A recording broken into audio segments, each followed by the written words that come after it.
Okay, we're gonna get started. Can I ask everybody to be seated?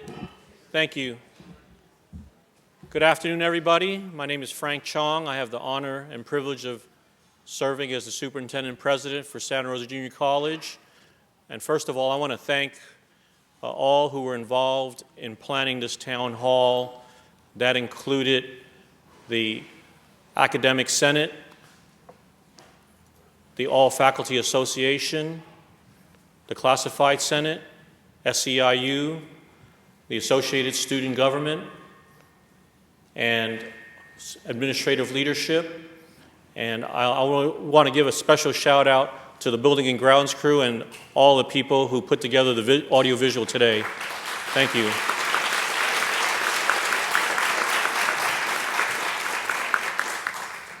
I think we all know why we're here today. It's actually a forum I wish I didn't have to do, or a town hall, but we all know that in times of crisis, we as a community, we as a college, we could either tear apart or we can come together.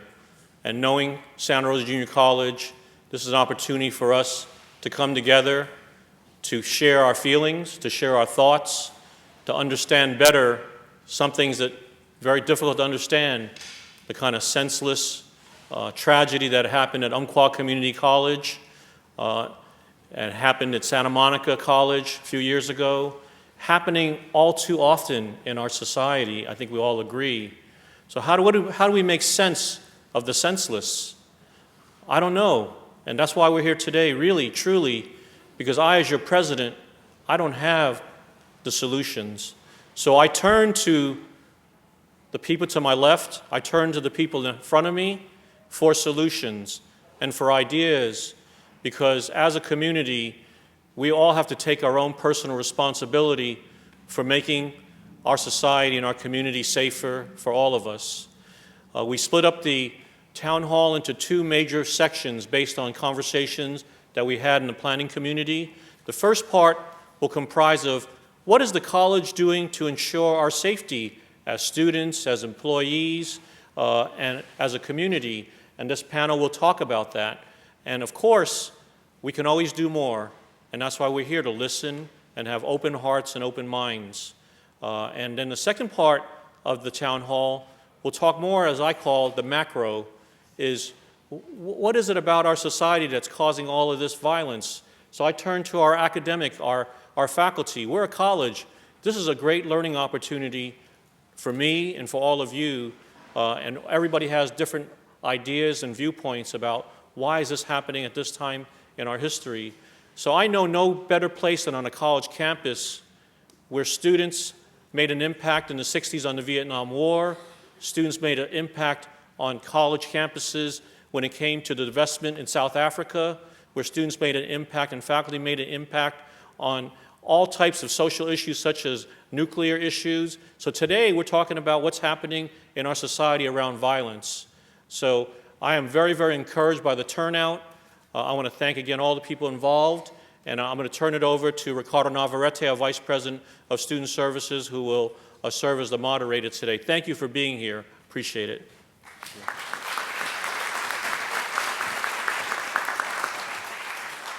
Thank you, Dr. Chong. Good afternoon, colleagues, students, friends, and community members.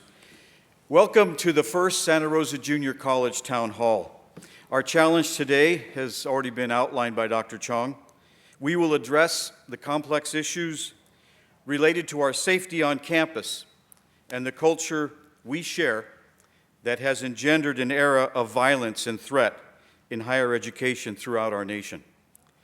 My name is Ricardo Navarrete. I'm the Vice President of Student Services, and I do have the honor of being the moderator today. We will be together for about 2 hours to focus on these two critical issues, safety and culture. Each segment will be initiated by brief comments from the panelists seated on stage.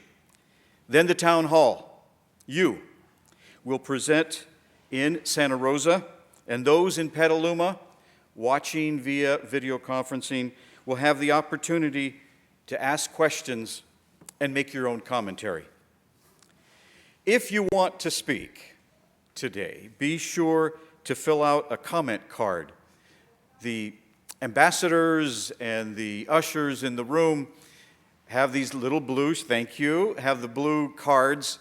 We would like to record the questions and the comments, and then we'll gather these together to represent part of the notes of today's town hall.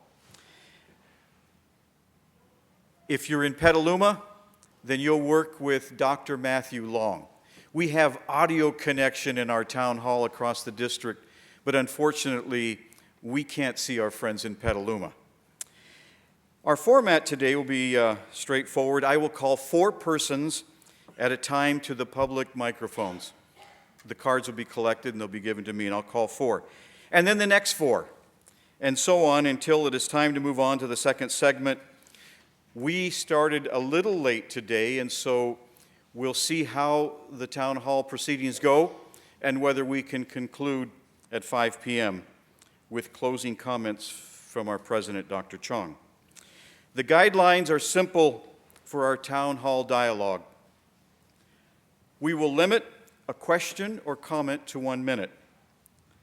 If it's a question or suggestion specific for a panelist on a certain topic, tell us who you want to talk to and who you want to respond to your question. We will all speak with respect, honesty, and the enlightened compassion that was the creative impetus of this town hall. By the way, you may have noticed the black ribbons on some of the ushers and folks in the room. The folks who planned this and put things together, I think it was Thursday night or Friday night, came up with the idea of black ribbons as a symbolic sign of our unity against violence in our schools and our colleges. In Spanish, we say listos. Does that mean, are you ready? And then we say juntos caminamos. That means we will walk together. First segment, college safety. Our panelists in order will be Patty Wegman, the Dean of Student Conduct and Disabled Student Services, Robert Brownlee, Lieutenant in our District Police Force, Doug Kula, the Manager of Environmental Health and Safety, and Paul Beelan, Director of Facilities Operations. They will each speak for about 5 minutes, and then we'll have 30 to 40 minutes for questions and comments on the topic of college safety. Patty. Good afternoon. So I'm going to be addressing how we respond to students and staff with behaviors of concern. So SRJC has had 3 teams in place for many, many years. The Crisis Intervention Resource Team, referred to as CIRT, is a group of individuals skilled in dealing with crises that include students who are distressed, disruptive, and/or dangerous. The team meets twice a month in person and consults as needed in between. Our team includes representatives from district police, student conduct, student health services, student psychological services, disability resources, the counseling department, and unique to our college, the Sonoma County Behavioral Health Unit. And adding that piece, I think we were the first college in the state to add a community resource, formerly known as County Mental Health, to our crisis team. It has proved to be invaluable and is now considered a best practice on college crisis teams. The goal of CIRT is to prevent crises before they occur through the provision of training, consultation, and intervention as needed. Team members provide consultation to instructors and staff on situations such as disturbing or concerning content in written work, uncivil email or verbal correspondence, bizarre behavior, disruptive classroom behavior, and threatening behavior. That's just to name a few. Our team assesses and develops a plan for each case based on the circumstances involved. Team members are also available to provide customized training for departments or service areas, and training is also available on how to recognize distress, disruptive, and/or dangerous warning signs early and how to respond. In addition to in-person trainings by CERT members, on the staff development website, there is a program called Cognito that is available to everybody in our community, including students, that has training modules for identifying students who might be at risk, recognizing the signs of a student that's in distress, changes in behavior, and what you can do early to help intervene. That's there now. It's free. It offers flex credit. It's available to our entire community. Additionally, a training module on de-escalation techniques was developed a couple years ago and has been offered to departments and can be customized to the physical environment of the audience, such as a service area or an instructional setting, a lab, lecture classroom. So information about CERT, including contact information for each of the members, can be found by clicking on the campus safety link on the college homepage. If you scroll down to the bottom, campus safety, one click, and you'll find all that information, plus a lot of other safety information. On an as-needed basis, 2 other smaller specialized crisis teams are convened. The first is our threat assessment team. They come together when a CERT member obtains information that a student may be a danger to themselves or others. When the threat team activates, an enhanced level of urgency and a more in-depth investigation and rapid response takes place. The MOU we have in place with the County Behavioral Health Unit allows the psychologist on our team to exchange information with that agency, which has proved to be extremely helpful. We're also able to call for assistance in an urgent situation and have the County Behavioral Health Mobile Assessment Team come on site to meet with a student and evaluate them, and if necessary, issue an involuntary psychiatric hold. The final crisis team I want to tell you about is the Employee Crisis Assessment Team. This group convenes confidentially to assess reports that an employee may be a danger to themselves or others, or in danger from domestic violence. I want you to be aware that these teams are here, that we're operating, that we're 24/7, and we're very responsive, nights, weekends. If you contact one of these team members, you'll hear back from us. I see probably a third of this room I've had contact with. In a good way. Yeah, so thank you. Good afternoon. So before I get started and talk about your district police department, I'd like to make an introduction. Today is Chief of Police Lorenzo Duenas. We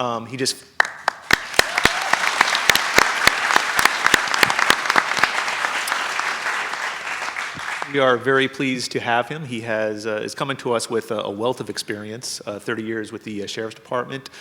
He's a very educated individual. And we're all looking forward to his leadership and welcome him. So, your district police department, and that's how we see it. We are here for you, and we are a police department.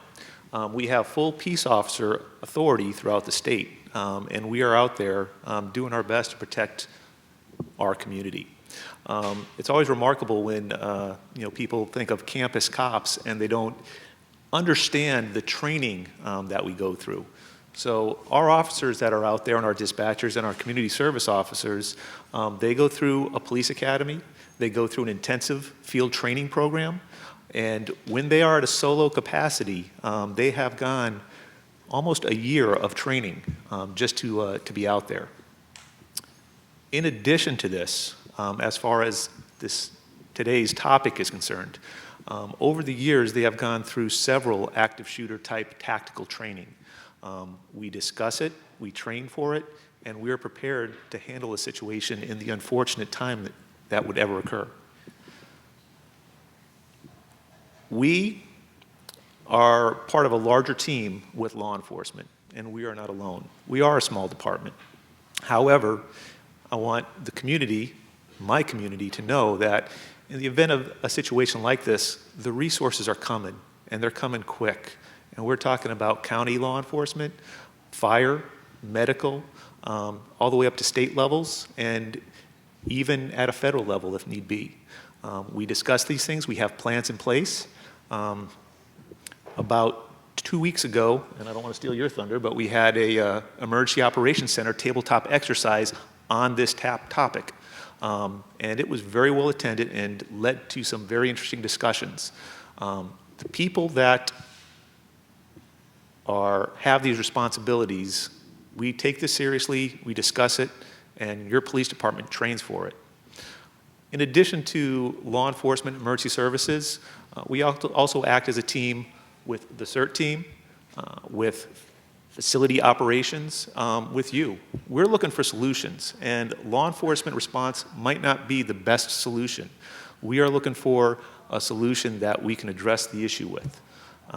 And we're more than willing to engage our community and find those solutions together, because this is a community issue and we do need to find these solutions together. So what you can do, if you want the hour-long lecture, tomorrow I'll be here in the SAC to discuss active shooter and what you as a community could do in the situation, tactical response that you can do. I'll be here at noon, and then over at Newman Auditorium at 5, and then I'll be back down at Petaluma on Thursday at 3:30 in room 656. And we can have a smaller discussion, and I can give you detailed instructions. However, the tactics that we teach the community, if ever you find yourself in this situation, are pretty simple. Run. If you have the opportunity to get out of the situation, remove yourself from it, that is going to be your best option. Get out of there quick. Get to a place where you are in relative safety and contact, in this instance, 527-1000. 527-1000 gets you your police department, gets you your dispatcher and your police officers that know this campus inside and out. And let me tell you, for a response like this, we will be on the scene in less than minutes. 527-1000. The second tactic that we teach is to hide. If you cannot remove yourself from a situation, or perhaps you begin to remove yourself from a situation, but then find yourself in an area that's going to put you in greater danger, hide. Find a closet, find a desk, try to lock a door, try to barricade a door, do whatever it takes, and silence your cell phone so that they can't hear you. The last situation, and this is a difficult one for people to come to grips with, but the last tactic is to fight. If you're in a classroom with another 20, 50 students, and someone comes in to do you harm, you may have to choose to fight. I don't know how many metal water bottles we have in here, but start throwing. Start throwing metal water bottles, chairs, do whatever it takes. If someone's ready to do you harm, you have a responsibility to keep yourself safe and keep others safe. Thank you.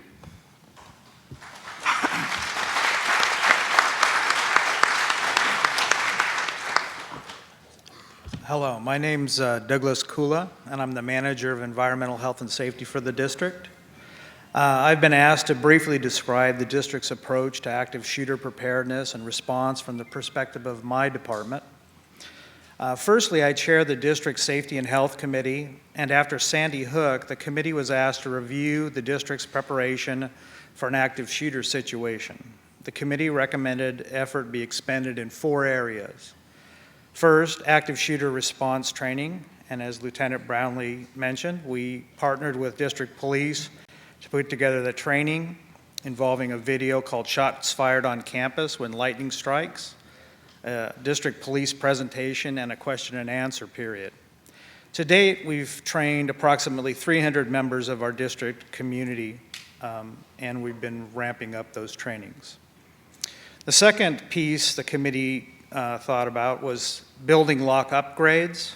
The committee agreed that upgrading the doors to the doors of our classrooms and offices to doors that can easily be locked from the inside is a prudent measure, and we identified the first 4 buildings for the upgrade. The Call Child Development Center was the obvious first choice, and facility operations is proceeding with the second building on the list, which is Emeritus Hall.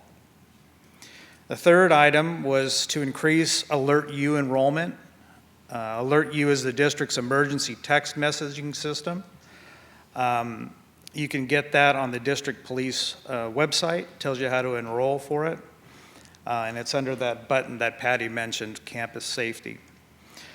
We're using every opportunity to increase enrollment in the system, and we are also reviewing capabilities of other systems.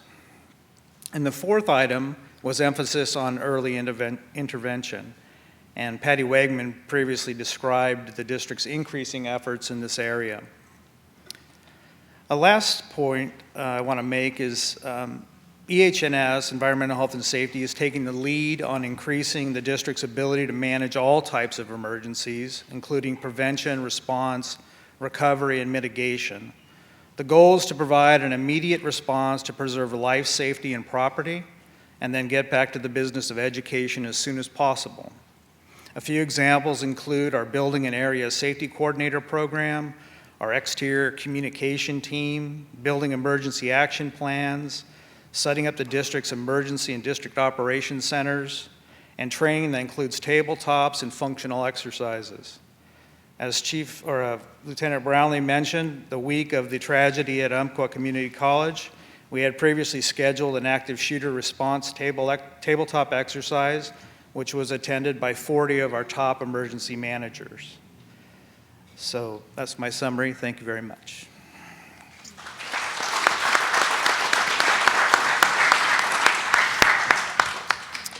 Hello, my name is Paul Beelan, and I'm the Director of Facility Operations here at the Santa Rosa Junior College. Our area is responsible for the built and the natural environment. This afternoon, in addition to sharing our progress to date, I am also interested in hearing your concerns. The district's safety and security have always been and continues to be our top priority. This includes everything from our infrastructure to areas that are more apparent, such as landscaping and grounds.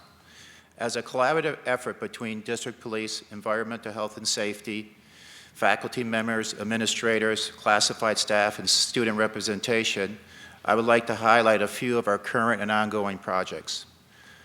Our first project that Doug was alluding to was the development of a lockable classroom, a door function that we could look throughout the district. As part of this task group, we were able to develop a rubric to guide us on which building we should address first. The outcome resulted in identifying the Call Development Children's Center, and it was our top project. We did complete this last year. I have a sample of the lock here, and after the town hall meeting, if anybody would come up and want to look at it or ask me questions about it, I can give you like a demonstration on it. It's a pretty straightforward locking mechanism. It doesn't work for all applications. Like in particular, we're looking at Emeritus Hall, and this particular one would not work for that application. Another project is our upgrading of our present keying system. At the Santa Rosa campus, we have replaced 40% of our current locks to this new technology. At the Petaluma campus, we have replaced and upgraded all of the locks for a more secured environment. Facility operations is also working with district police on the electronic card swipe, mainly for accessing our exterior doors. How can you guys help? One project that we're participating tonight is our evening stroll. We did one last week at the Santa Rosa campus, and we're going to collect all that information and put into a high priority service request. Tonight at 7 p.m. in Petaluma, we're going to meet at the Rotary Plaza at 7 o'clock p.m. So if anybody's available, please come down. Let's do a safety stroll. This Wednesday, we'll be going to the Public Safety Training Center in Schoen Farm, and all this documentation will be turned into service requests. Lastly, underneath Dr. Chung's leadership, we'll be bringing in a security consultant to help us evaluate our facilities and assist us in developing a roadmap to increase security throughout the district. In turn, we will use this documentation and guidance in the development of our facilities master plan. Thank you for your time and your attention.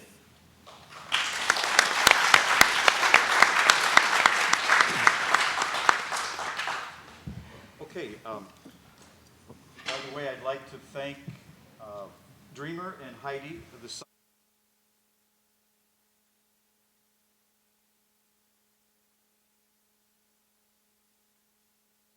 Questions? Thank you. We have some questions. Did you hear me say about Dreamer and Heidi, the signers, and how great they are? Thank you.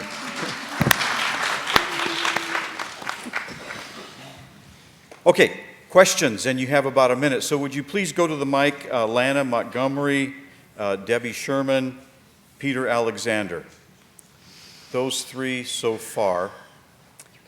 And if there are others, we have a lot of comment cards filled out, but a lot of you checked off that I don't want to talk. So if you change your mind after these three, we'll go to Petaluma after these three, and then I'll come back here and either read the question for you or let you go up to the mic. So, yes, sir, you can start us off. I'm Lana, she, her, they, them pronouns, please. I'm trans, and I don't feel comfortable in most of the bathrooms. If I'm wearing feminine clothes, I definitely don't feel comfortable in the male's bathroom. And if I'm not, it's still just kind of uncomfortable for me to be in the male's bathroom.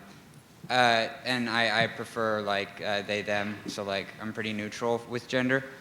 I have heard that we have gender-neutral bathrooms, but I don't have access to, like, where they are. I've heard of, like, sometimes the buildings that they're in, but never exactly where they are. And, like, with the uncomfortableness of being in the bathroom and not knowing where they are, I was wondering if we could get some more, like, maps or something to find out where they are, or have more bathrooms like that. Okay, let's see. Who will address? Paul, you going to address that question? Yes, Ricardo, thank All you. right. Yeah, presently we've developed over this last year, I think we have like 4 or 5 gender-neutral bathrooms. The first one is at the Button Building on the east side of the Button Building where Human Resources is located. The secondary one is in Bailey Hall in the center lobby. It's located where the ladies' bathroom would be over on the academic side. You'll see a gender-neutral one. The third is up on second floor here on the east side. And then lastly, in Plover, it would be the staff bathrooms located on the northeast corner of the building. That has been brought up to us in the past, and we're implementing and trying to address that at the Quinn Swim Center, in particular after individuals are done with working out, that we're trying to get a shower facility located with that too. So we can follow up with you and give you more information on that, but thank you for bringing that question up. Okay, thank you. Okay, Paul, since we have Petaluma, and you know, the first time we video streamed a major event like this, could you speak in general about Petaluma campus and other sites? As far as I know, we do not have anything else in any other sites, no Petaluma or Schoen Farm, only in the Santa Rosa. And this subject was just brought up this last year, and we're trying to address it as fast as possible. Oops, sorry. Comment from Patty next to me is that we're also working on our map that'll be updated so it'll signify where the gender-neutral bathrooms are located. So that's also a work in progress. And you had a follow-up real quickly to that question, Dr. Saldana? Yes. We've had a gender-neutral restroom in the Mahoney Library, second floor, for probably 4 years now. So just to let you know, on the Petaluma campus. Okay, very good. Thank you. And so next question, we're going to go to Debbie Sherman. Did you walk up? Okay, Debbie, and then Peter Alexander.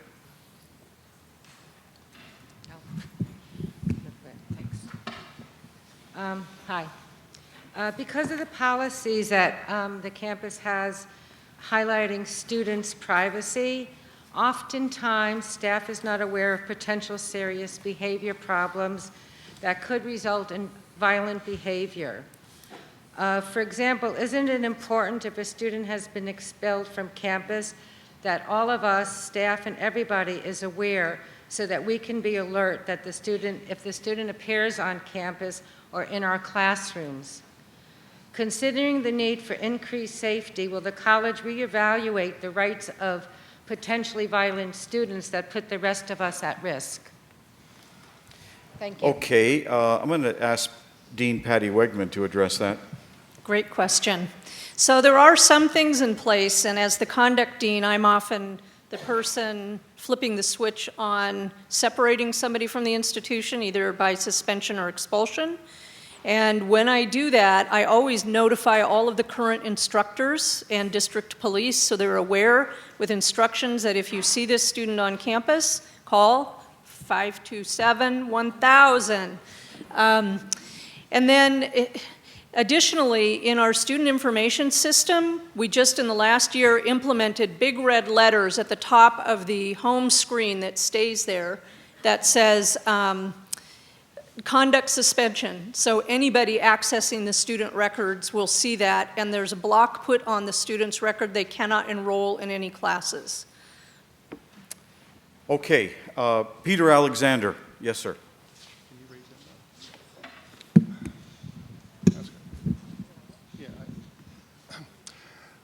Peter Alexander, Chernoff, thank you, and I'm a little sorry to see there's not more students here because I have a question and an offer to at least 4 students. I had a friend of mine, he died 2 years ago, and when he was interviewed on TV, someone tried to call him a conspiracy theorist, and he advised them that no, he was a conspiracy realist, he was in possession of all the facts, and that was Ted Gunderson, the former head of the Los Angeles FBI.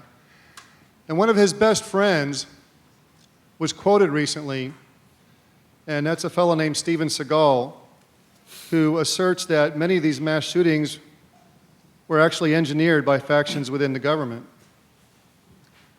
And I want to quick jump over to what your president of the school said. He said something about when students did things in regards to like Vietnam, like 60,000 students from UC Berkeley stepped out into the streets and took issue. And there's been nothing like that in 40 years. There's been over 100 patented mind control technologies. I have an offer for 4 students, which I've arranged with Dean Tahir to be my contact. And I'm offering for these 4 students to review this information. My nickname is Cactus Pete, often bitter, sometimes sweet. And I'm offering $500 worth of living plants, cactus, a beautiful variety, to these students that would accept this offer to do this research and then turn it in to Dean Tahir. I promise you it's very interesting. You won't be bored. I'm looking for 4 students. Okay, thank you, Mr. Alexander. I don't think there's a specific question for a panelist on that. Dean Tahir can be your connection.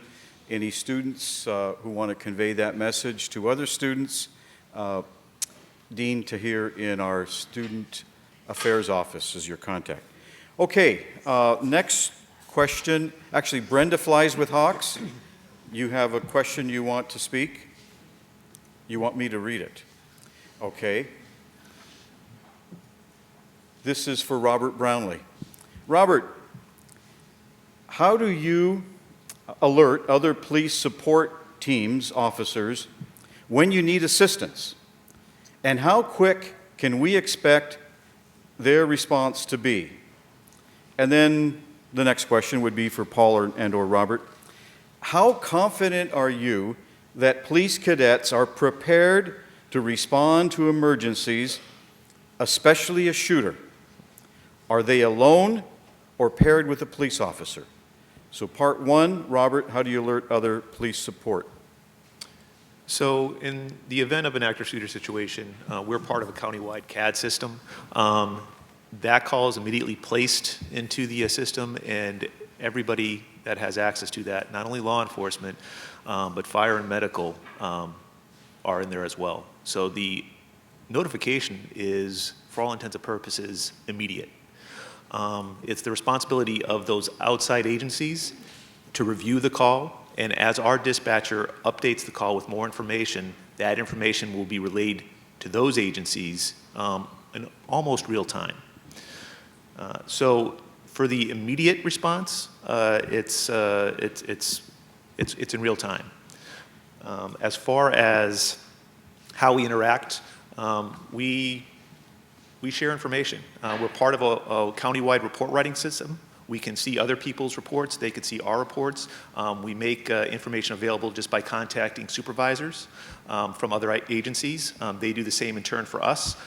So again, it's part of a greater team of law enforcement, and we share information pretty easily. And just one more minute. As far as the cadets are concerned, they are trained. They're not trained to deal with an active shooter, but they're trained with what to do.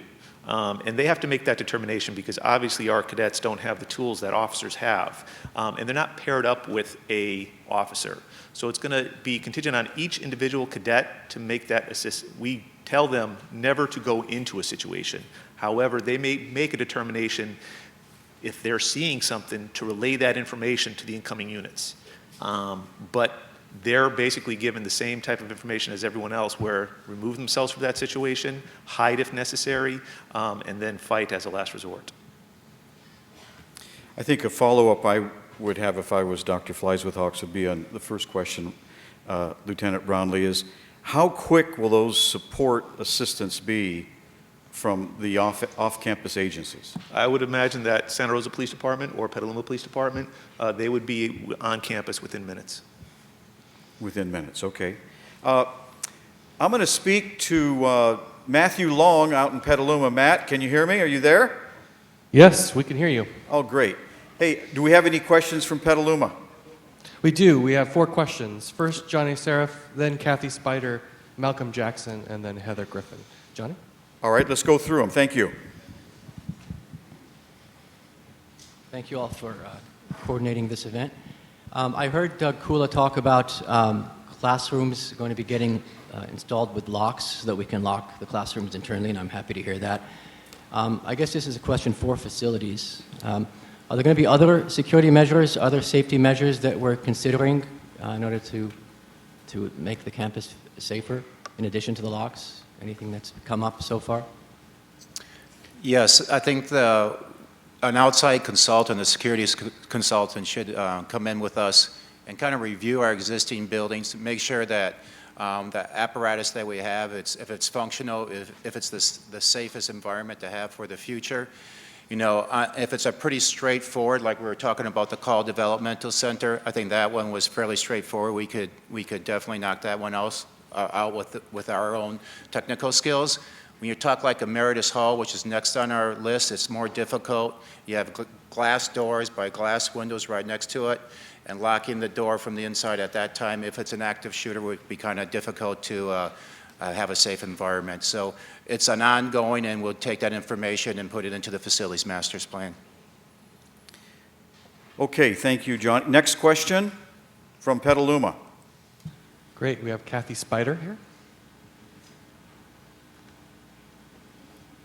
Hi there. So my concern is, and this is probably directed towards Robert Brownlee. My concern is that, my understanding anyway, is that any call from the Petaluma campus goes first to the Santa Rosa campus, and then it is up to Santa Rosa campus to relay that information back, and also that there are not active police officers here on the Petaluma campus. I believe it's after 3 p.m.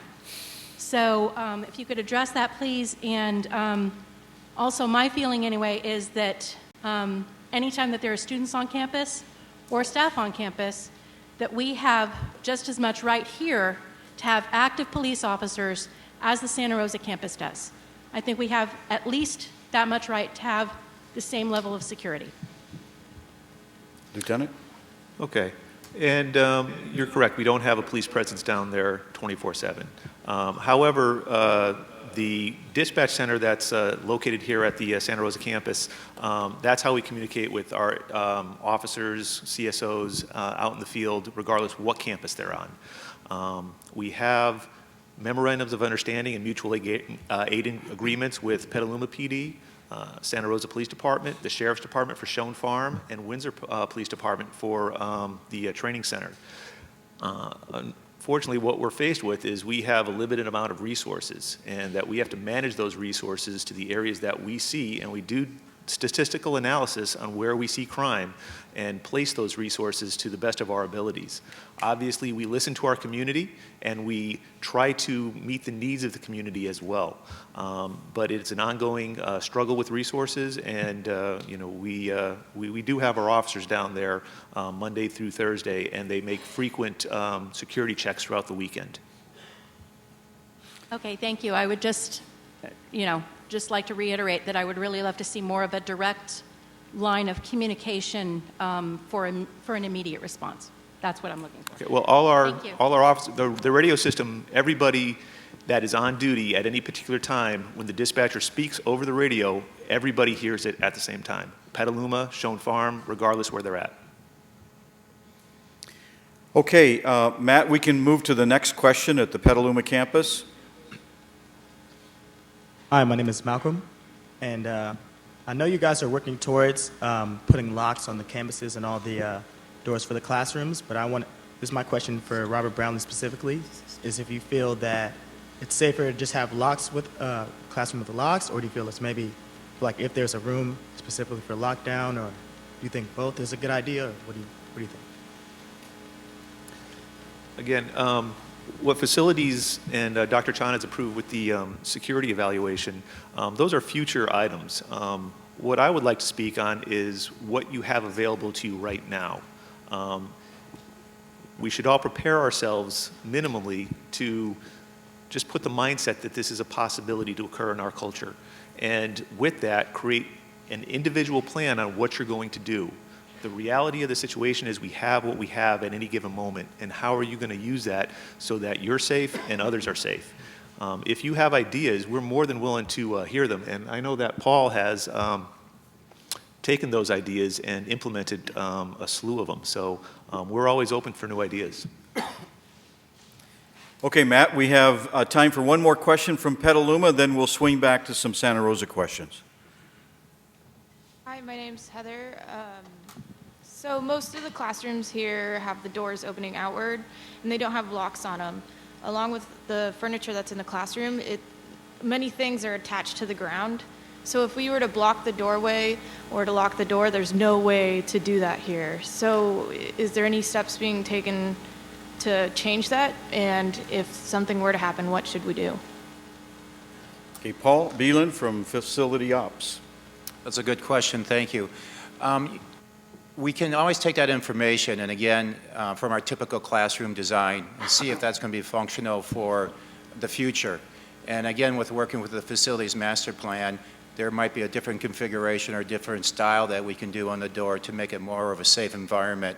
With an outgoing door, and Robert can help me with this one, typically, unfortunately, if there is an active shooter, just throwing the tables and the chairs in the front of the doorway so it's impeding the individual for coming into the classroom. It's definitely a challenge for us, but with all the good input that we're receiving tonight, I think we can take it forward and get the right answer that's going to assist us in the future.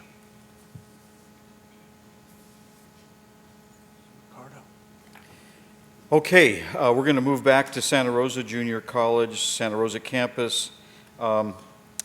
Dustin Boggs, are you here? Do you want me to read your question?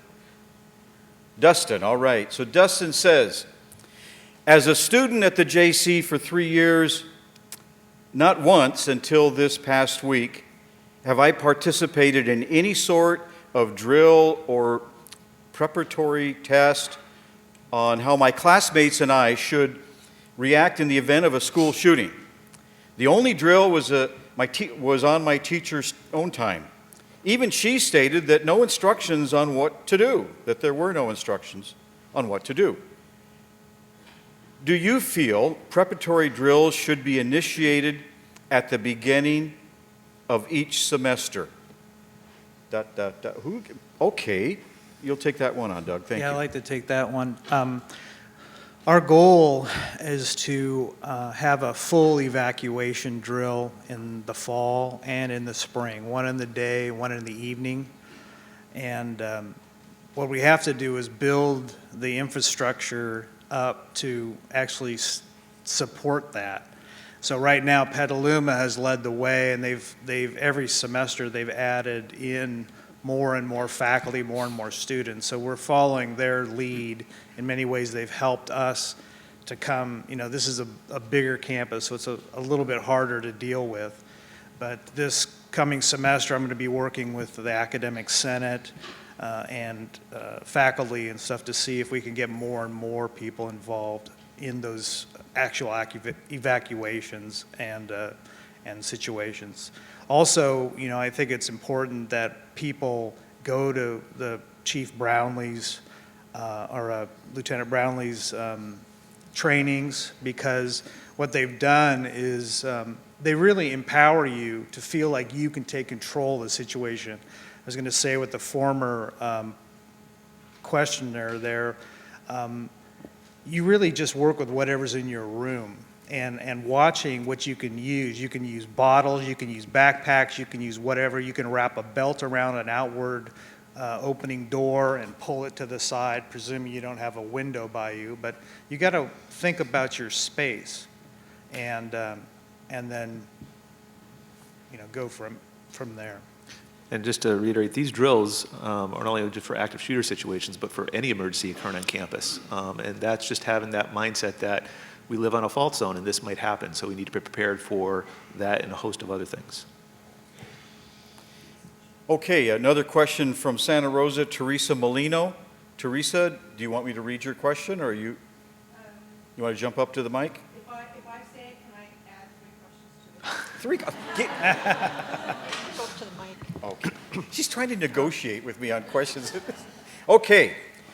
Question, can we incorporate as something mandatory into the syllabus requirements that instructors must have a class component dedicated to this subject, college safety, practices, procedures, etc.? That's a question I'm not going to respond to directly, but what we'll do is this. All of these questions, including this is a critical question, and I'll say this background. We don't do that now. We don't require this as something mandatory in our syllabi. Santa Monica City College, in the aftermath of the tragedy there just 2 years ago, has made that mandatory. And that's something that, because of their experience, the Academic Senate and the faculty were resoundingly supportive of that kind of mandatory inclusion. I asked my students, we had a big discussion. Okay, you're going to have to go to the mic so everybody can hear you, including Petaluma. Thank you. So I just want to contextualize this question a bit because I spent an entire class discussing this topic with my students after Umpqua. And they actually come up with some suggestions of their own. And one of the suggestions was to require the students to take a class. It didn't have to be semester long, but like library sciences, we do library 10. It's required for any student to be enrolled. They have to take that class. So one of the students says, well, why can't we be required to take a safety class? So then that was talked about. And then the other one was, well, why can't we have the instructors be required to address this in the class? Why can't we do that? And so then discussion went further and said, well, why can't we have the police academy with their cadets have that as like an internship program that they would run these classes and require the students, so there would be some consistency in teaching safety, shooter response.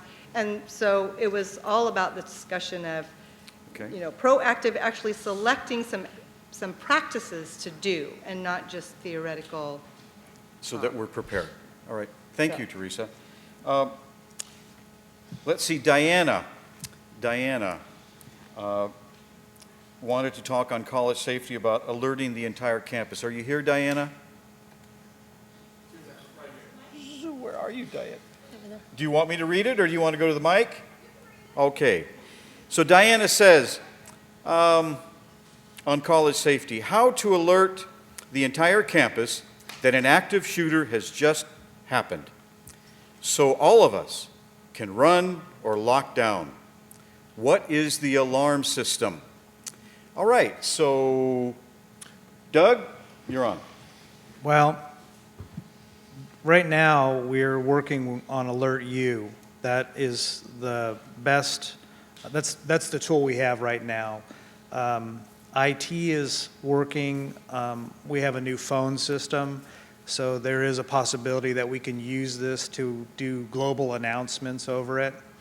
And we're also looking at perhaps a different system than Alert U. Alert U is an opt-in system, and we want an opt-out system so that you have to opt out of it because people have busy lives and they don't sign up for it as much as they should. And so really, we need a system that's multifaceted, gives you text, email, voice, all these different things. And so that's one of the things we're hoping to do as we hire the security consultant, is to see what is the best practice for an institution of our size to use. What kind of tools should we be using?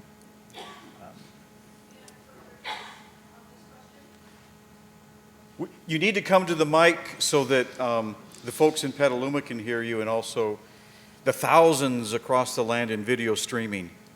Yes. Thank you. I do have more to say. Thank you. I turn my volume down and ignore my phone when I'm working. And I was wondering if there could be that flashing light, or as you come over and there's a fire, you turn that knob down and the whole campus would know alarms going off.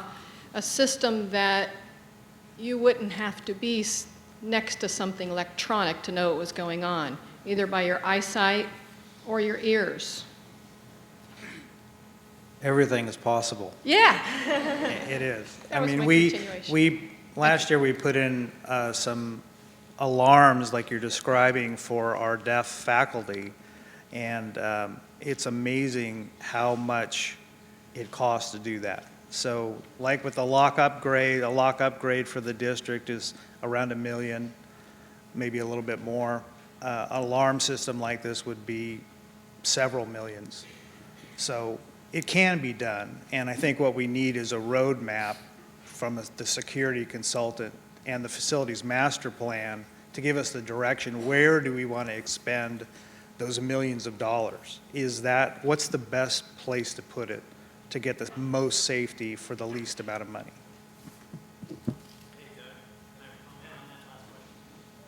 I'm Andre Siedentoff. I'm a coordinator of instructional computing systems. I manage all the computers in the library, all the instructor stations in the classrooms.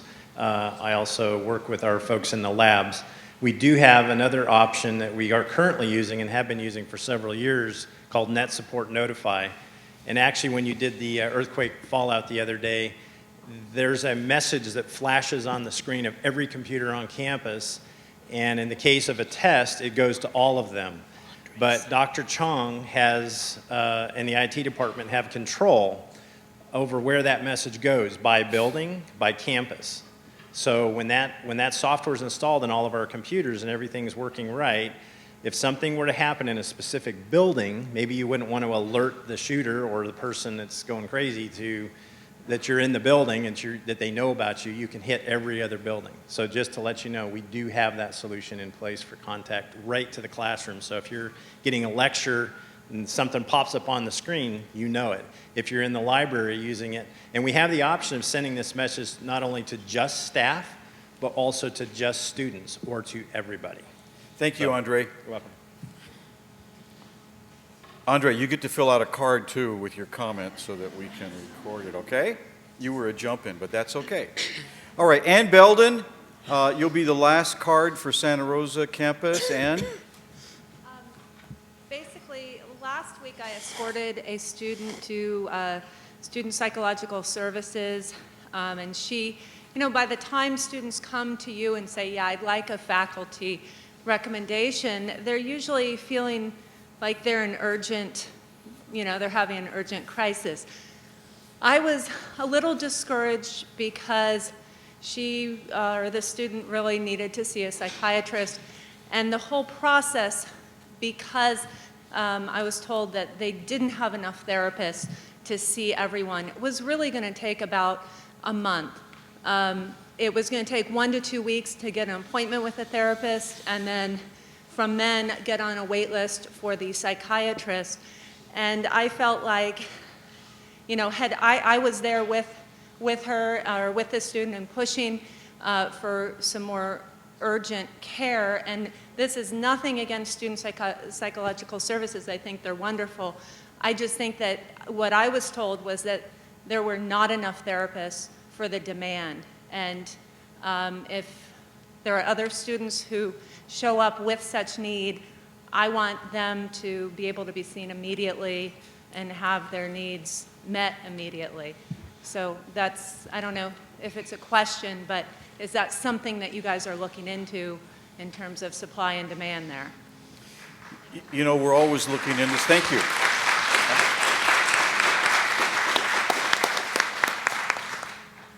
Dr. Bert Epstein, do you want to give a quick response? This is a town hall. We make our own, no, we don't make our own rules. But on behalf of the college, can you give a response to Ann Belden? Yeah, hi. I am happy to respond briefly to that about our supply and demand. It's a problem nationwide that there are more students seeking psychological services than there are resources for. It's not just at the JC here. And if you know anyone who works at our neighboring schools like Sonoma State or UC Berkeley, I think you would find that the problems there, if anything, are worse than they are here. We have worked over the last 5 years, I would say, to vastly increase the number of students that we're able to see, and we are seeing more students than ever at Student Psychological Services. I think over 500 students this past year, and projected to be quite a few more this year, particularly with everything that has been happening. So we continually look to find ways to add to that. We are constrained by Ed Code in terms of what we are able to do, because there are fees that the students pay themselves for our services, and within those fees we are only able to allocate a certain amount for supervisors to provide those services. So Right. anyway, that's a Dr. short Epstein answer. is the college's, well, he's the director of Student Psychological Services, and he's a licensed clinical psychologist, so he oversees the operation. Essentially, the service is delivered by student interns who are completing their hours, typically for a doctorate in therapy or psychology, sometimes masters, but most of our psychological service interns are on the doctorate path, correct? That's Bert? correct, right. Okay. And most of them are working for free. So they're coming and through our services and the great reputation that we've built over many years, probably over 20-some years through student health, they are attracted to come here. Sometimes they come from as far as an hour and a half away to provide the services here. And there are short wait lists. We need to finish now with that topic. And Ricardo, before we move on, just to let you know that the police department's here for y'all at any time. So if you have a student that you believe may harm themselves or others, we have tools and we have the training to intervene and get those individuals some resources. And we also have the calls to the countywide mental health system. So if you have that, you don't have to make sure if it's after hours, give the police department a call, 527-1000. Okay, we've concluded the first segment. Thank you for your poignant questions. They were really direct and to the heart of the issue of college safety. I think the respondents were in kind, giving the best that they could of the information we have. You can see that there's some gaps that the college, will continue to work on. So now we're going to move to the second segment, the culture of change. And our panelists are Alexa Forrester, faculty in philosophy, humanities, and religion, Alex Gonzalez, a student leader in the SGA Assembly, and Mecha, okay. And then Melissa DeBray, a student and the vice president of the Economics Club, treasurer of Feminists United. So we will begin with the presentation by Alexa Forrester. Whoa. Hi, everybody. I've been asked today to help segue our discussion from the question of local district security to a broader question of what we can do individually and collectively to help reduce violence everywhere. After all, we can make SRJC as safe as humanly possible, and that does nothing for the church or the school or the movie theater down the street. So while the discussion we've had so far is essential, we would be failing our duty as an institution of higher education if we didn't zoom out and consider the more systemic and widespread infection that is violence in America. So I hope to take just 5 minutes here to introduce a framework for organizing thoughts about this complicated matter. It's a framework I've developed over 7 years of teaching the topic of preventing violence, and there's a helpful graphic representation of it on the back of your program. So I just want to start right there in the middle. Before a violent act can occur, there must be a decision to commit violence. But what could cause somebody to make such a decision? What puts a human being into a state of mind where the idea of slaughtering innocent civilians seems appealing to them? In response to such a question, it may be tempting to wring our hands and say, oh, we couldn't possibly explain such evil. However, that response, which is profoundly anti-scientific and unnecessarily disempowering, is beneath us as a community. For in fact, there are libraries full of solid, well-tested empirical research that reveal a great deal about what conditions help breed the killer mindset and what interventions work to diffuse it. And of course, this is a topic for years of study, but I just want to give you a couple examples of what I have in mind. First, elements in our physical environment can dramatically impact behavior. For example, there's robust evidence that supports the conclusion that even minimal exposure to lead in one's environment by way of damaging the prefrontal cortex of one's brain makes an individual much more prone to violence. Ridding our homes and neighborhoods of lead has a measurable impact on lowering crime and violence rates. This is well established. And it also has benefits like increased IQ and employability among citizens. Beyond the physical environment, culture obviously plays a large role. For example, research demonstrates that most acts of violence, from domestic abuse to rape to mass shootings, are acts of desperation committed in an effort to gain self-esteem. One leader in this field, James Gilligan, argues that the United States is the perfect cauldron in which to breed young men who have chronically low self-esteem and who view dramatic acts of violence as the only way to get the respect they crave. Our vast economic inequality, our lack of social mobility and social safety nets, our tendency to label the poor as lazy or stupid, our racial hierarchies, and our rigid gender roles all work together to impact our levels of self-esteem. And then, at the same time, our society valorizes violence as a way to gain respect, especially and primarily for men. Under these conditions, violence can start to seem to desperate individuals like a solution, a way to force people to notice and respect them. Now, of course, all of these factors interact in complex and sometimes unpredictable ways, and we don't want to oversimplify. But there are clear patterns. If we reduce inequality, if we foster a culture of respect and support, if we refuse to valorize violence, if we protect our children's brains from toxic substances like lead, we will have lower rates of violence. In short, we are not powerless. We just need to make initiatives like these our priority. Now, once an individual has made a decision to commit an act of violence, there are two more conditions, this is what comes after the face on the diagram, that need to be met before harm can be actually done. First, a perpetrator needs to have access to arms. The more powerful their weapons, the more suffering they will inflict. And in America, we make it easier than almost anywhere else to access weapons that can kill dozens with just the pull of a trigger. I'm not going to attempt to solve the gun control debate in this talk, but I do want to offer a one-sentence lesson from political philosophy.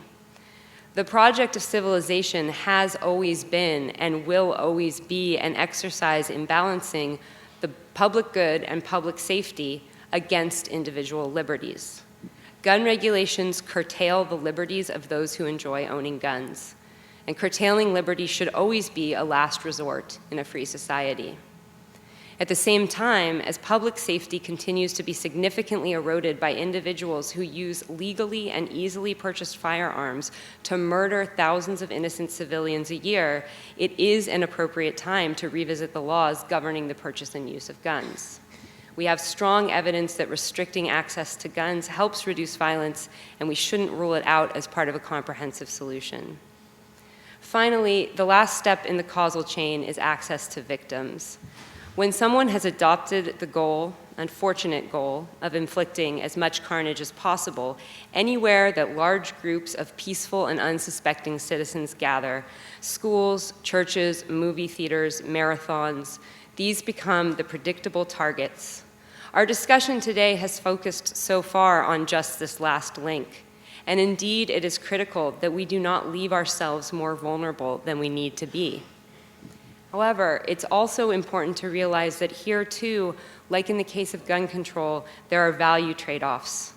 We could, as some members of our community have called for, shutter the windows in our classrooms, close and lock the doors, or like the NRA has suggested, put armed security guards and checkpoints at the entrances to our school. But such fortification of our public institutions comes at a high cost to our liberty and interferes with our education and civic purposes. Should we not consider intervening at one of the earlier stages in this causal chain so that we can keep our windows open and our campus friendly and inviting? And do we really want to ask these guys to shoulder the entire responsibility for keeping us safe because we have failed collectively to act at earlier points in this chain? Fear and anger are perfectly understandable emotions in the face of the atrocities that we have witnessed, and we would not be human if we did not feel outraged and afraid. But solving this problem will call for more than angry rhetoric and a narrow concern for our personal safety. It will require calm and clear-headed reflection on the problem in front of us. It will require us to use and respect the scientific method when seeking to understand our options. And it will require us to reevaluate our own priorities and values and our own willingness to act. We can choose as an educational community to make this inquiry a priority. And in doing so, we can help lead the way to a more comprehensive solution. I look forward to hearing your contributions to this essential discussion. Those are my comments. Thanks for your time.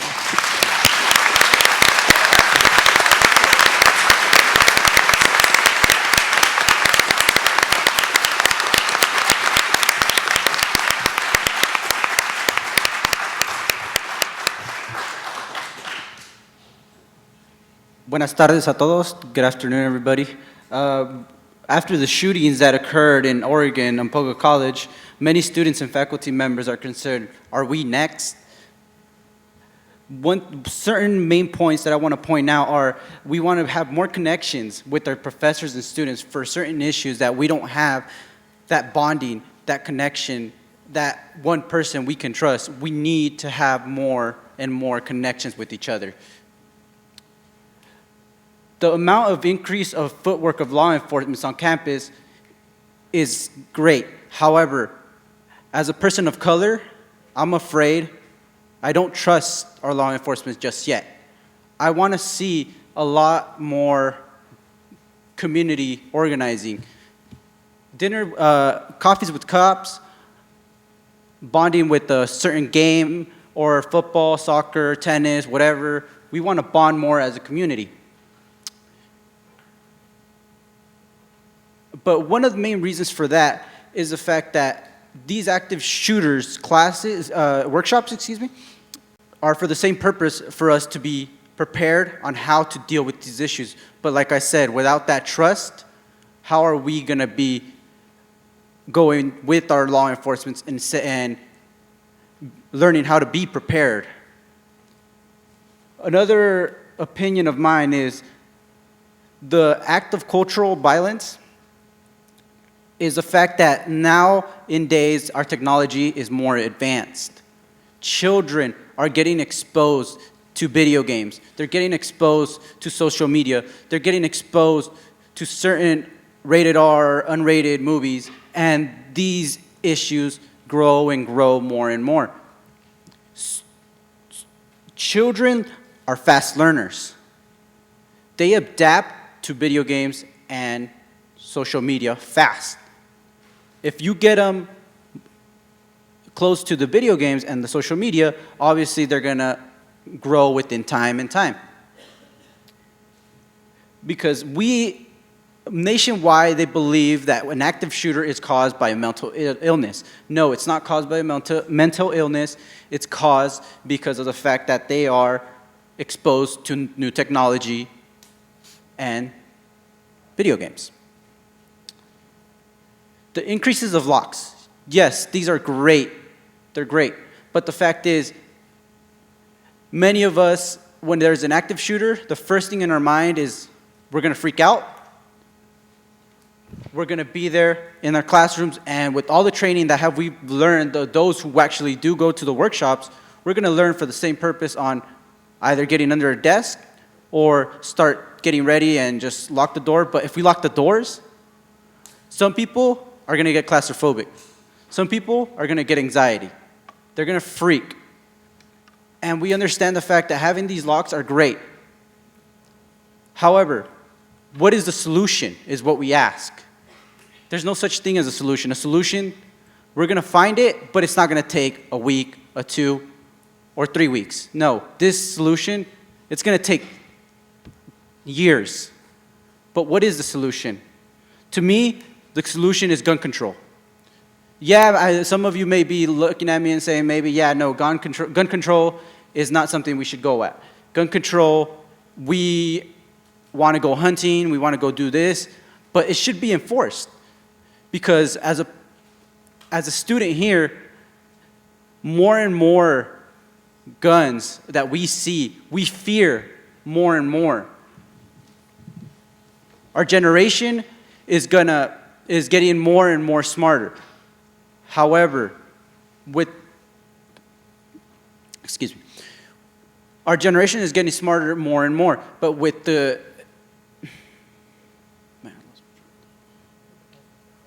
presence of guns, they're going to adapt more faster, and they're going to fear the fact that guns is a big threat, that they're going to have it more as a bigger threat.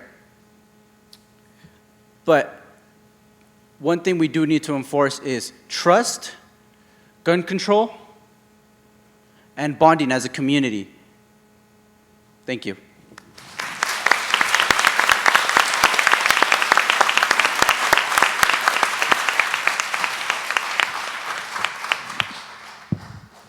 Hi everyone, my name is Melissa DeBray and I'm a student here at the Santa Rosa Junior College campus. I'm going to be talking about the culture of violence and the stigmatization of mental illness within our community and solutions that we can all take in order to solve these problems. So there have been 149 school shootings in the US since 2013, and the FBI conducted analysis surrounding these school shootings, which averaged nearly 1 week. They found that it reduced student enrollment in the infected schools and depressed students' standardized test scores by nearly 5%. All of the attackers were males. Almost all, 98%, suffered a loss of some sort before the attack and failed to cope with it well, becoming depressed or suicidal and thinking of retaliation. The loss could be one of status, relationship, job, or health of the attacker or a loved one. Over half of the attackers showed an interest in violence through books, movies, video games, or especially their own creative works such as stories or poetry, what Alex was just talking about. Many attackers had been bullied or felt injured or persecuted by others. In some cases, the bullying was severe, and bullying seems to have been a factor in most of the attacks. Most attackers had multiple motivations, including revenge, seeking attention or recognition, trying to fix a perceived problem, or suicide. However, overall, there is no single profile that describes the attackers. Therefore, we cannot blame and continue stigmatizing mental illness and attributing all of these problems to mental illness in general. It's a scapegoat. So I've developed a few grassroots solutions which we can all embody as students, educators, and community members in order to go about solving these problems and destigmatizing destigmatize mental illness and stray from the culture of violence. Number one, there needs to be a decrease in the social, political, and economic factors of a culture of violence. Providing more educational access to those who would normally have to resort to crime, especially through gun violence, would thus have better options. This means investing in public programs and facilities that at-risk youth have access to, such as sober living environments, after-school programs, or in-school clubs and organizations which embody safe and peaceful environments. By investing in these public and therefore free organizations, young individuals from specifically low socioeconomic strata will have access to an expansion of opportunities for survival and success that do not involve violence and crime. These organizations would foster lessons of peace and nonviolence and give students the opportunity to pursue lives which encompass these lessons.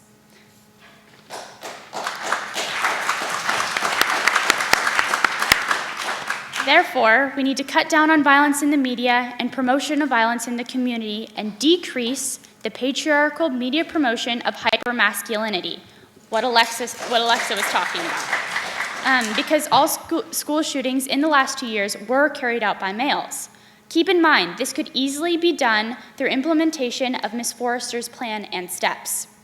In addition, we must focus on behaviors and not profiles to identify potential shooters. Remember, there is no single profile that describes the attackers. They come from a variety of ethnic groups, family situations, social groups at school, and levels of academic achievement. Once again, we cannot continue attributing mental illness as the only factor causing gun violence. Finally, we must improve access to counselors and mental health professionals. We should not blame violence on mental health. We must focus on the system which provides little to zero access to counseling and help to troubled students and which continues to stigmatize mental illness and injury. This means access to public counseling in primary and secondary education institutions that focus on rehabilitation and the fostering of peace for both the perpetrator and victim of bullying. This means that the investment in psychological services is imperative for educators, students, and community members as a whole.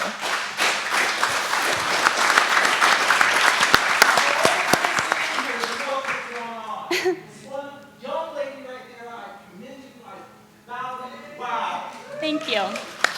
Furthermore, creating a safe environment doesn't only involve outward, short-term solutions and critique, like better school security and improving gun laws and restrictions.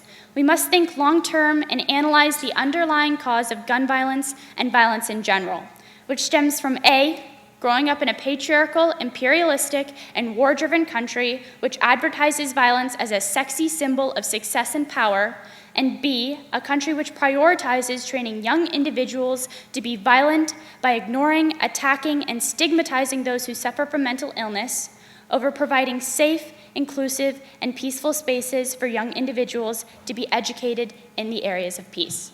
Thank you.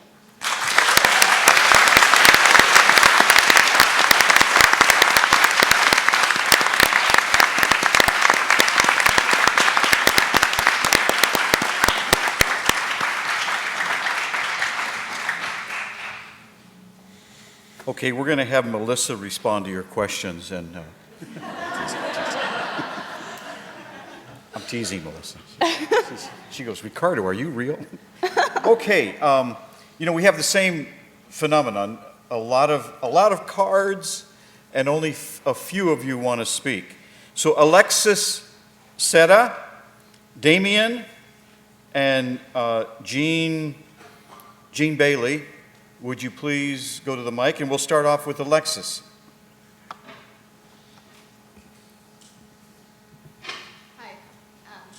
So I'd like to thank everybody for bringing this up to the community's attention today. I think it's really important that everybody is able to come together on both campuses and anybody watching it online in order to try to face some of these issues that we're having as a society and to try to deal with it both on a micro and a macro scale between our community and the broader picture. Just quickly going back to the issue of psychological services that we have on campus, I have one suggestion that may be possible, may not be possible, but it was just something that I thought of. I am a student of Student Psychological Services, and I go in there every week, and it's a great resource, but it took me 6 weeks just to get in to see somebody, and I'm not like a super high-risk person, but just for me to get in after 6 weeks of waiting, it was really, really difficult, and it was a very trying time for me. And so if it was be possible to try to partner up with another psychological service outside the JC's boundaries, if they could have somebody on call or have like another service that we could forward students to when we're at maximum capacity, because we are helping a lot of people at this campus, but it's still not doing enough. And like the lady back there said, if a student is being escorted in and they're saying, yeah, come back in a month, that's not gonna cut it. And it's a major problem that we're all facing, and I think it's definitely something that needs to be addressed and needs to be thought about with more potential solutions in further detail. Okay, Alexis, that was your comment? That was, yeah, and then just quickly also, I know that the first half of this was focused very much on reactive behaviors because this is the society that we're currently living in with these difficult times. But I think if we were to look more closely at potential proactive possibilities, that would really be what makes the difference. Like Alexis said with this little diagram, I think that would definitely help if we're looking at the greater picture and not just in the moment reactions. Thank you. Okay, thank you.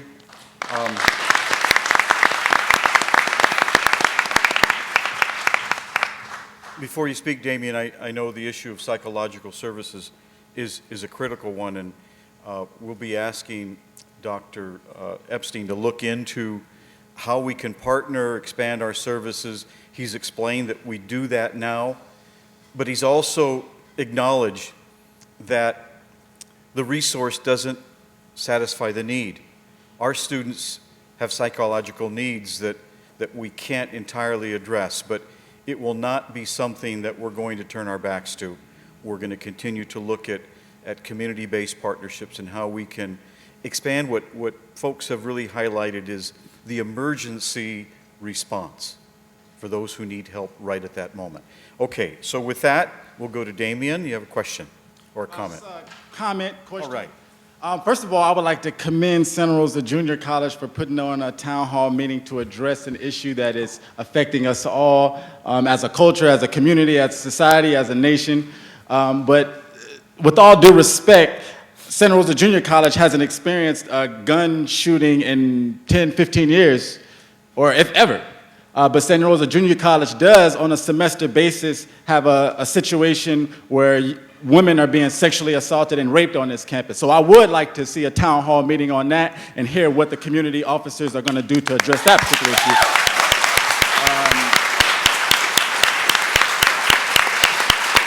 Outside of that, America in itself was birthed on a violent pretense. The American Revolution. America is in existence because of violence and because of guns. And that being with America being birthed from that situation has continued to compound on itself, and we've continued as a culture, as a government, as a society to interact with our citizens in a violent way, and we've continued to interact with other countries in a violent way. If you have some resources and we want them, you don't want to give them to us, okay, we're going to put boots on the ground. And we all know what that means. That means violence. So violence perpetuates violence. Violence begats violence. You don't fight fire with fire. You fight fire with water. So we have a lot of the community officers, we have the community police officers on this campus, which has a large military armory, which they had military surplus that was given to them. It would be nice to see some of those army trucks and some of that stuff turned in, and a lot of those funds being used towards the psychological services, towards some of those services that could prepare us as a culture to be ready when something like this happens. And your last point. Lastly, I think that us as a campus, we're totally aware and we're totally prepared for something like this in the event that it does happen. Well, I think that we're totally aware as critical thinking college students. But if somebody was to walk into this door right now and they had a gun and they were to start shooting, the only people that have guns right now is the police officers. So what's going to happen? What are we going to have, the OK Corral in here? So, I mean, violence begets violence. So sooner or later, if we continue this culture of if somebody comes into your classroom, get a metal container and throw it at them. I mean, come on. Like, we got to get more critical. We have to be more serious about how we address that, because eventually it'll get to the point where when you're registering for your classes, you'll have the option to purchase a 9mm Glock or a Uzi machine gun when you register for your classes and bulletproof vests. So I don't think we want to get to that point. We want to start to change the culture in the community, because shootings don't happen out. People don't come from Texas to come to schools to shoot. They come from your community. So we change the culture in the community, and we'll change the culture, period. Thank you. Thank you, Damien.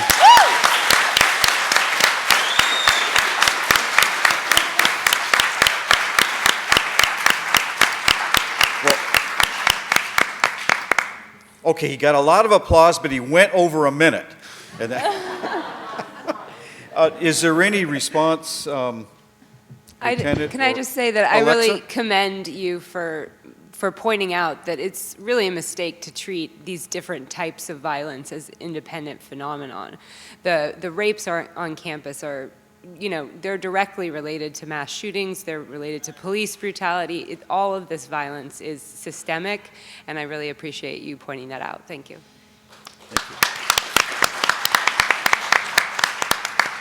Jeannie? Hi, my name is Jeannie Bailey. I work at Student Health Services, and I wanted to comment and then make an announcement regarding a training that's coming up. I'm piggybacking on what the gentleman just said, and also Alexa, Alex, and Melissa. I feel like in light of the recent tragic events on campus regarding the rape, and as well as in Oregon and the other schools, that this creates an opportunity at Santa Rosa Junior College. I would like to see it met as an opportunity to create community. And I know that we already do so many community events here, but it can be seen as just another opportunity. Maybe we need to look at that a little differently. Maybe we need to try a little harder to create closer community, closer connections with people, students and teachers, events that we can put on that create community. And also teaching tolerance, I believe, is something that we can do more here since we're an academic community. And then the comment, or the training I wanted to mention is sponsored by Sonoma County Behavioral Health and Santa Rosa Junior College peers. It is a training on mental health first aid. It's a 2-day event. And if anybody is interested, please come to me or come to Student Health Services and ask about it, and we can give you the contact for that. What was the name of the event again, Jeannie? It's a mental health first aid course. So basically, you're learning how to be with somebody who's having a mental crisis. Just like if someone comes in with a bleeding arm, we're trained in first aid. This is first aid for a mental breakdown, basically. And I'm not saying that all shootings have to do with that, but it does have to do with a cultural thing that's going on that really needs to be addressed. It's a cultural issue. There is mental unwellness happening. So if we all can just take maybe a little bit of responsibility and get some training ourselves, then we can maybe help somebody. And this will be hosted by our Student Health Services? Yes, Okay, you can come to good. Student Health Services. I can give you the phone number right now to call. No, why don't we do this? Yeah. I'll ask Bert or Susan or yourself Sure. to send a staff message Yeah, that'd be on great. mental health first aid. Yes. And when this is going to occur and how it's going folks to be can. on Friday, November 13th from 8:30 to 1, and Saturday, November 14th, 8:30 to 1. Okay, we'll send more information. Thank you. Okay. And now we're going to go to Petaluma. Hey, Matt, do you have anybody ready to ask a question or make an inspired comment? Hey, Ricardo, it's Matthew. Nope, I think we have no questions here. Thanks. Okay, then we have some other cards. If there's anybody else our ushers, we have some other cards that are being, could you put your card up so the usher will know to go to you and pick that up? And while they're doing that, let's see. I'll read a couple that want. John, are you here? John? All right, John, I'm going to read your comment. John says, as seen on the media, many of the mass shootings, whether they be on campus or elsewhere, often the shooter is going through a psychological breakdown, mental health problem. Is there any measurement or test the school will be able to issue to students to determine their mental wellness? If not, why not? Patty, you want to try that one?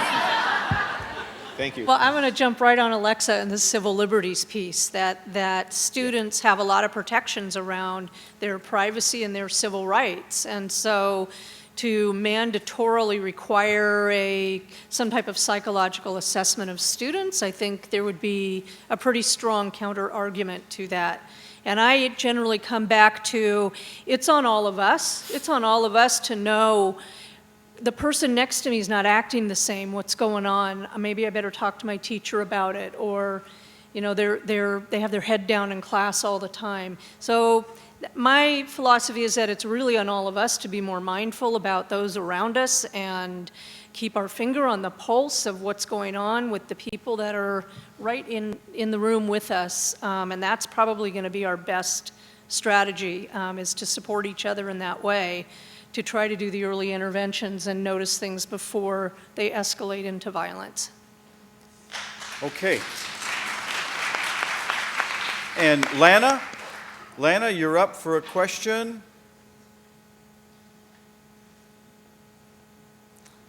Javier, excuse me, Lana, do you have a question or? Okay, Lana, you're up. Just a second. Yeah, you'll need to go to the mic. So line up behind Lana. Okay, Lana, go ahead. I'm sorry. Okay, as a trained peer counselor under an MFT, is there an easier way for us to have trainings and that type of thing so that we can have peers and youth that can, you know, help each other, at least listen to each other in the less dangerous situations, so people that might not need as much counseling as if they're going to harm themselves or others, but if they just need someone to listen to, is there a good way to get a program for that going? Okay, Susan Quinn, are you here? Well, you got to run over to the mic, Susan. I know you were out ill on Friday, but make your way over.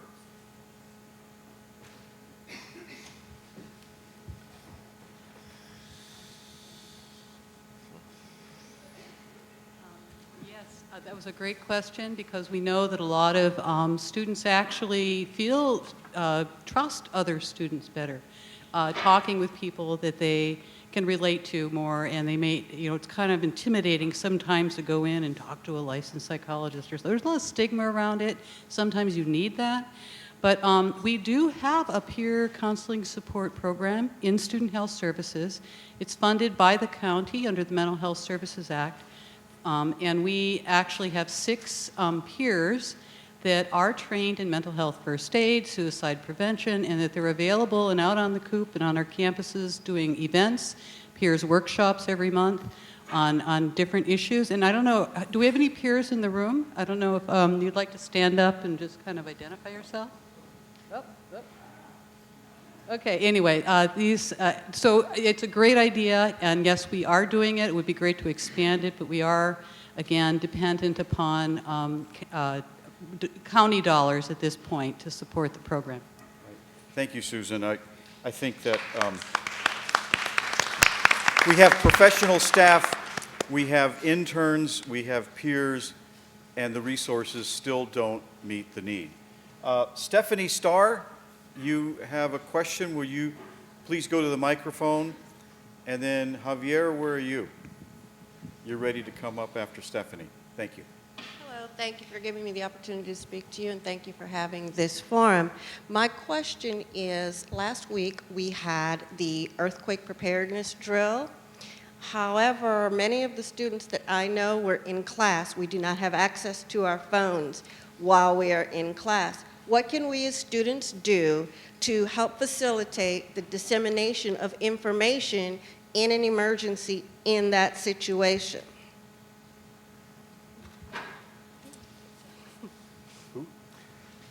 I think we've already touched on that. We do have systems in place, and I realized that a lot of times while in class, students aren't, at least they're not supposed to be, looking at their cell phones. And it would really depend a little bit on, the situation.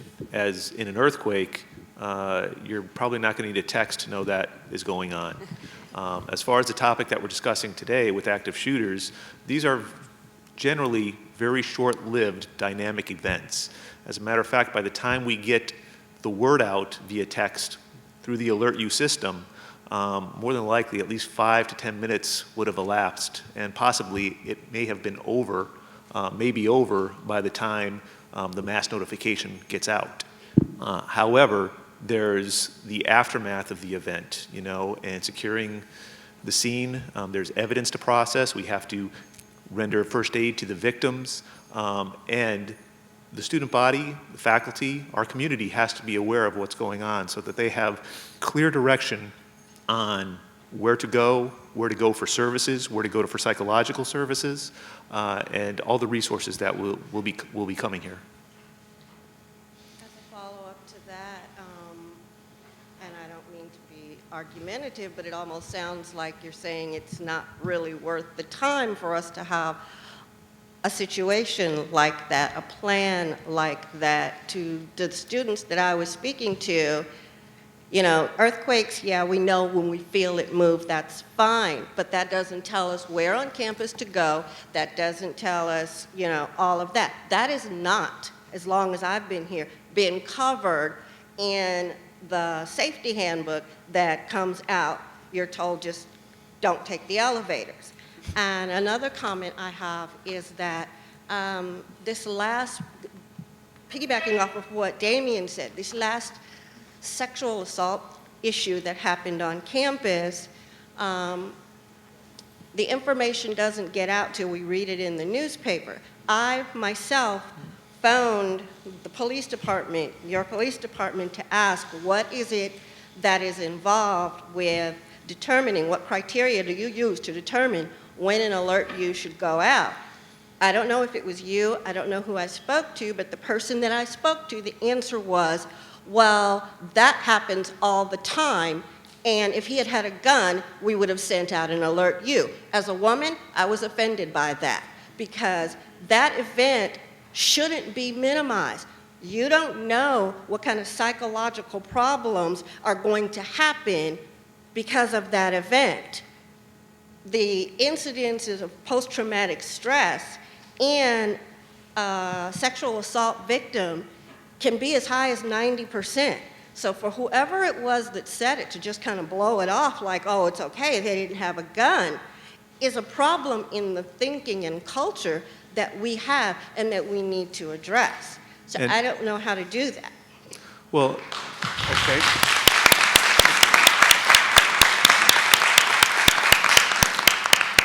So to address the one concern, if that were to happen in my police department, as you say, I would expect that you contact me, because I have a higher expectation of professionalism from my staff. And we do take these things very seriously.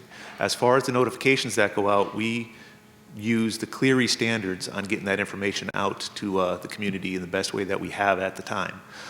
As my counterparts have said, we're in the working on getting a security consultant here to look at all these systems, because there's a lot of different things that are going on technology-wise that I can't speak of as an expert. And that's why we're going for this type of professional to come in, analyze the whole situation from notifications to security services to the actual physical security of the campus. Thank you very much. All right, thank you. Thank you. Okay, Javier, would you please get to the microphone?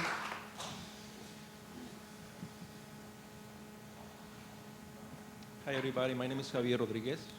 I'm part of facilities, and I'm glad you guys got Alexa, Alex, and Melissa, because it's not because I don't trust my peers. I know they do their best, but we have to see the human aspect of what is happening here.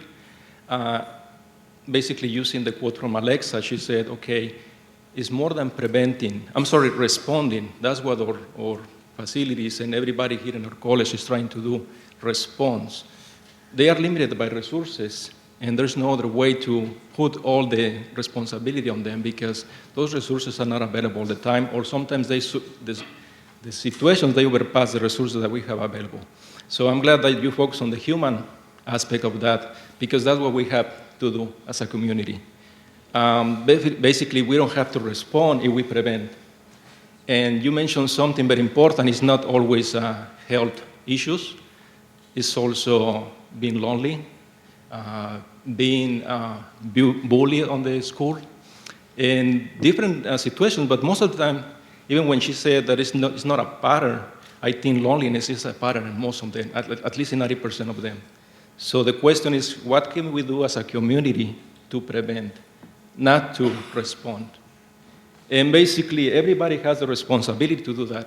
It's not facilities, it's not our police department, it's not the college. It's what do we do when we see a student that is hanging alone? I mean, why is that student alone? What is that student feeling rejected from the class? Someone with a disability, how do we respond to those students with disabilities? Do we embrace them or do we reject them?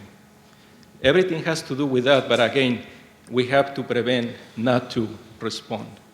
And I just invite everybody to make changes in our community and just embrace everybody, their differences, their problems, try to get together with them, try to be part of the solution and not just putting the responsibility on someone else.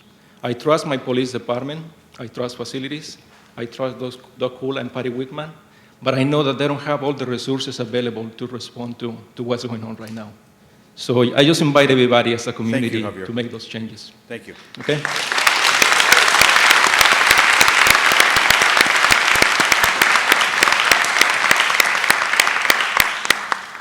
We have time for a couple more questions. Matt, do we have any questions at Petaluma at this time? Matt? No, we do not. Okay.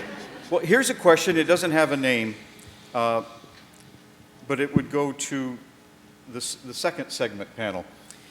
How, as a district, can we significantly shift the culture of violence? What campaigns might be implemented to guarantee a shift of culture throughout the district? There you go, Alexa. Well, I have some thoughts on this, but I mean, I think part of it cuts to our identity as an institution. A lot of times we hear community colleges sold as, you know, a path to get a good job or something like that. And that's a good reason to go to community college is to get a good job.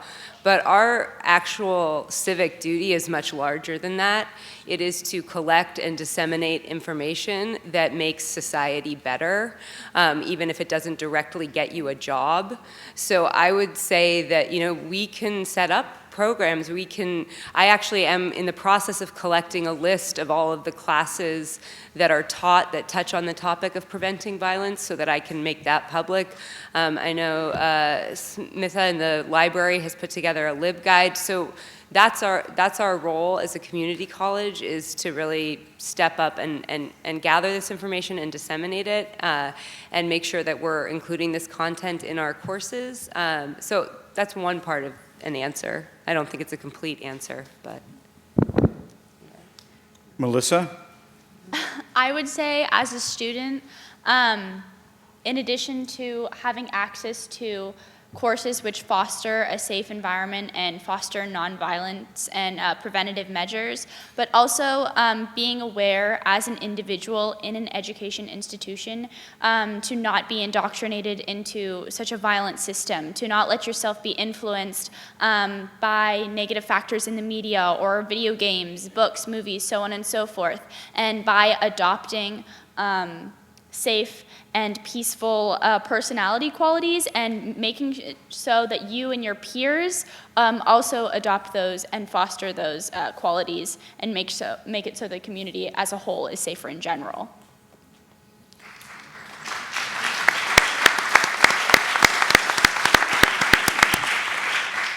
Alex?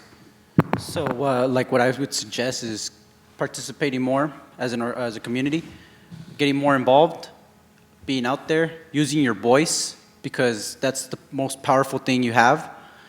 And like I said, just having more trust and especially bonding more with your community is a way where things can change, where we can prevent these active shooters, where we can outsee them and be ready before they happen. But like I said, this doesn't happen in just 2 weeks or 3 weeks. This takes time.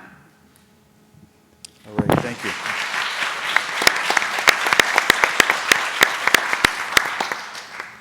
Well, folks, we are out of time. We're nearing our conclusion to today's town hall. I want to thank you for your contributions today.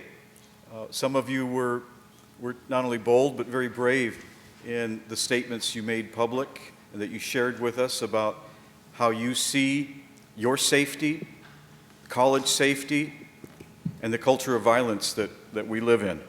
I also want to make a special thanks to all the folks who made today's town hall happen, to video cast to the Petaluma campus, and then to video stream to literally, I don't know how many people are on the video, but it was a special undertaking, a lot of work by a lot of different people. I would probably err by trying to name them all. You know who you are. From all of your community, we want to give you a special thanks. Thank you.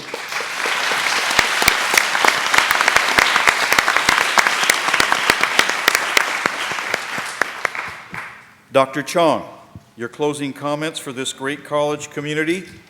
Where do we go next?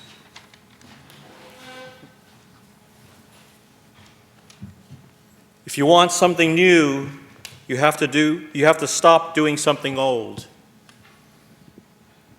So what I hear today is something new. It's a different way of looking at addressing violence in our society. And I believe that the something new that I propose is that this isn't a one-time type of event, that we have to have some vigilance and commitment towards an ongoing dialogue and a call for action. So what I propose is I'm going to turn to this committee to come up with some ideas going forward, some recommendations about why don't we have enough mental health funding for our community, and to call upon our elected officials to look at making that a priority. Sometimes when we look at the funding and the inequality of funding in higher education, it's really despicable. It's really the communities that need the most get the least. I heard that over and over tonight. In terms of connection with the community, I want to thank the students, because you are the heart and soul of this college. So I really thank you.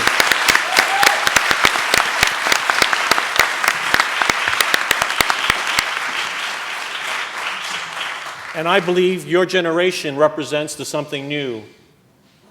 And so I want to not only respect that, I want to embrace it.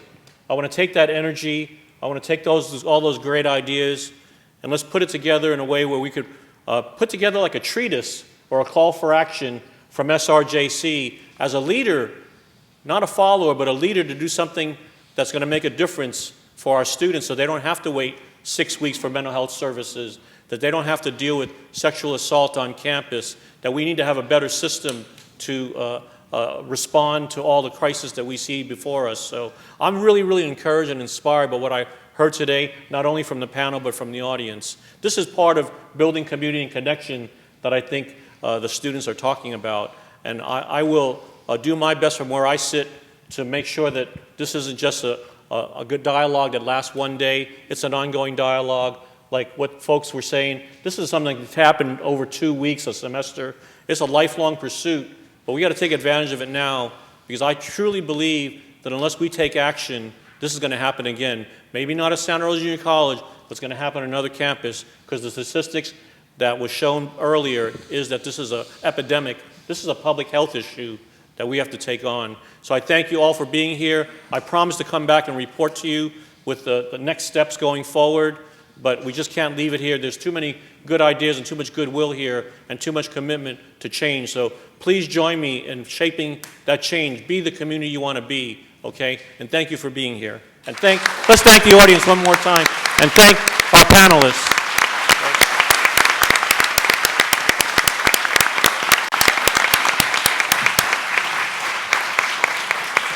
Thank you.